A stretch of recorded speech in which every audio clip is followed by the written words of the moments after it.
Hi, I'm Matt Smolin, and this is my Wired Autocomplete interview. It's the weird autocomplete. This is my weird autocomplete interview. Thank you very much. Okay, what does Matt Smolin do? It's a very good question. I run a video production company. I kind of play the boss as best I can and make it up as I go along. What are Matt's top 5 dream jobs? Wow, what a big question for number 2. I'd love to just shoot amazing Super Bowl commercials, like 5 of those. What is Matt Smolin known for? Bad dad jokes, I think. I typically make, on average, 1 an hour. What are misconceptions about starting a business? You do not get rich quick. It is a lot of hard work. If you get into it for the right reasons, the passions that you've got, all of those challenges are so worth it. Matt Smolin, first job. This is a good one. I worked at KFC in Bacchus Marsh for 1 shift. And I came home from that job and I was like, Mum, Dad, I don't like smelling like chicken. I'm quitting. And so I called up the area manager and I was like, hey, look, I'm 14. I have a lot of school stuff going on. I can't dedicate myself to 2 jobs at once. I'm going to have to quit. And then when I hung up the phone, my dad, who was next to me for moral support the entire way, said, Matthew, if you could make a job out of quitting, I'd hire you. I don't know if that was a good thing or not, but that was my first job. Matt Smolin, favorite films. I love Back to the Future. I think it's no secret that my love for the DeLorean, Marty McFly, and Doc Brown is like second to none. I'm also a really big fan of Mel Brooks and the kind of those parodies from the 70s and 80s. Blazing Saddles, Robin Hood Men in Tights, Flying High, and the Naked Gun films, like all of that kind of world of parody and spoof films. I remember seeing the first Jurassic Park at a friend's house with surround sound at like 7 years old, and it like blew my tiny little mind when the T-Rex like stood on the car and it's raining and it's like this roar felt like I was, just shaken to my core. I can't really fault those classic Hollywood films. Matt Smolin, awards. I got Dad of the Year from my son. That was pretty great. Yeah, I got into MIFF a couple of years ago, which was really cool, with a short film called There's a Mobster Under My Bed. That film won a few different awards at other festivals as well, which was really, really fun. A web series I made a long time ago now also did really well. So we won Best Online Comedy. Those projects were rewarded off the back of them being passion projects. They weren't created to win awards. They were just things I really liked doing and making and sharing, and they found success, which was really cool. I also have no fingernails. I'm just a really bad fingernail chewer. So this is like, how many videos has Matt Smolin made? A lot. I couldn't tell you the exact number, but let's just conservatively, on average, say that there's 150, 200 videos made a year. Would that be right? Yeah. 14 times 200 is a lot of videos. How to get a film in MIFF? So you've got to enter it via Film Freeway. At least that's what I did a while back. If you're making a short film or a film in general to get into a festival, that's the wrong approach. I think you need to make a film that you're passionate about, because that passion translates into it being received well by an audience. The film was a love letter to Dr. Seuss and gangster films, and I just thought the whole thing was hilarious and really, really fun. Made it, people liked it. I was like, cool, we'll enter it into festivals, and it went well. So make a passionate film, and hopefully the passion sees it succeed at festivals, including MIFF. Hello, darling. Can you sit? Good girl. It's like having another child. How to keep being creative at work. Ultimately, creativity is you interpreting things and making something for yourself. Practical ways to remain more creative are things like, just consuming new and interesting things, going out and having experiences and seeing the world, listening to different points of view and opinions, and really just kind of absorbing it, interpreting it, and then making something from that you feel expresses you. How to approach big projects. It's like a small project, except it's big.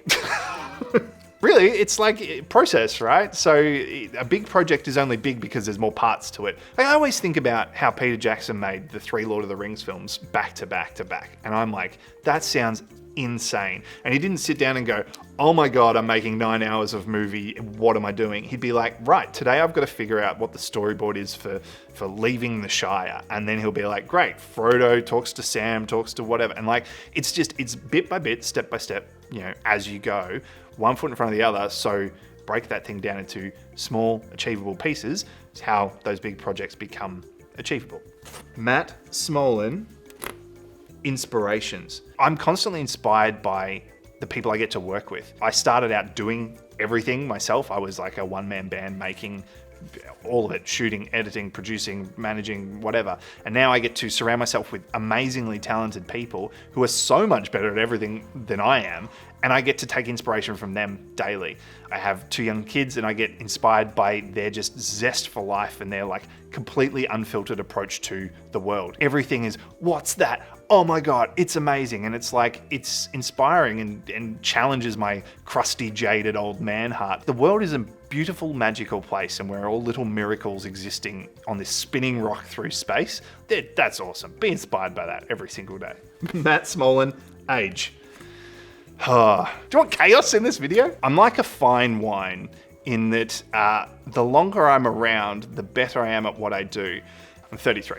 Matt Smolin, tattoos. I only have one, and it is of, I don't know if you can see it there, Sam I Am from Green Eggs and Ham. I love Green Eggs and Ham and Dr. Seuss. I got Sam I Am on my arm to remind me of that, and I was really concerned about it being too big. And then when I saw the tattoo artist, they were like, you should make it bigger. It should be like wrapped around your arm and do it. I was like, no, let's just make it like, a nice sort of 10, 15 centimeter thing.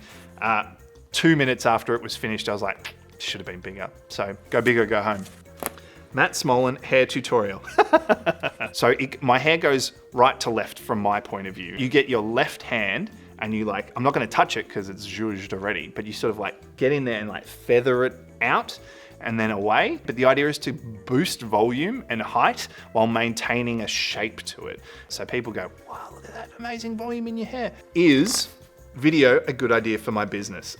Yeah, clearly biased, but it's like where people go to consume stuff and learn things. So absolutely a good idea for your business. Is Matt Smolin a director?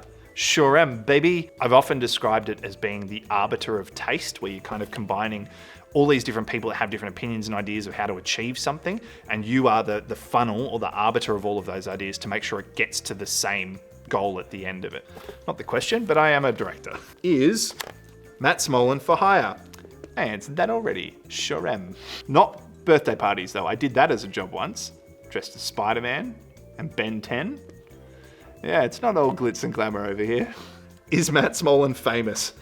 No, not at all. Unless you think me in a YouTube video is famous, in which case like, hi, I can sign an autograph for you if you'd like. Did Matt Smolin start Balloon Tree Productions? I sure did. I started it officially back in 2011. The name's been banging around since probably 2006, I think. But yeah, it's my production company. I've been running it ever since with an amazing team. And it's one of the things I'm the most proud of in this entire world. Did Matt Smolin pick the right industry? My dad wanted to move me into industrial engineering and reliable work. And I said, no, Dad, why would you do something that you don't enjoy for a living? And so I pursued filmmaking and video production. It's the kind of industry that like my weird, quirky talents can be on full force. If I was like this as your accountant, you'd be like, dude, lay off the coffee. Like my taxes are just like depreciating over here. You could just calm down. On that side alone, definitely pick the right industry. Did Matt get enough sleep last night? No, never gets enough sleep. I have 2 young children, the first of which is determined to get out of bed as early as possible. And the second young child is so young that he wakes up every couple of hours. So it's really a balance of enthusiasm and coffee. Pretty tired. Did Matt win the business? This is a great question. So we play Shoot for the Business, in which we get a little basketball and we shoot it at a hoop, and the first person to get it in unchallenged wins and thus owns the business. But I would say that I'm definitely the best at it. And so any Balloon Tree people watching this video, get good. That's it. Well, thank you very much for watching my weird autocomplete interview. This has been a lot of fun. Thank you. And we'll see you around, I guess. Oh, and like and subscribe and comment on this video because that helps too. Well done, Dummy. Well done. Did I do good?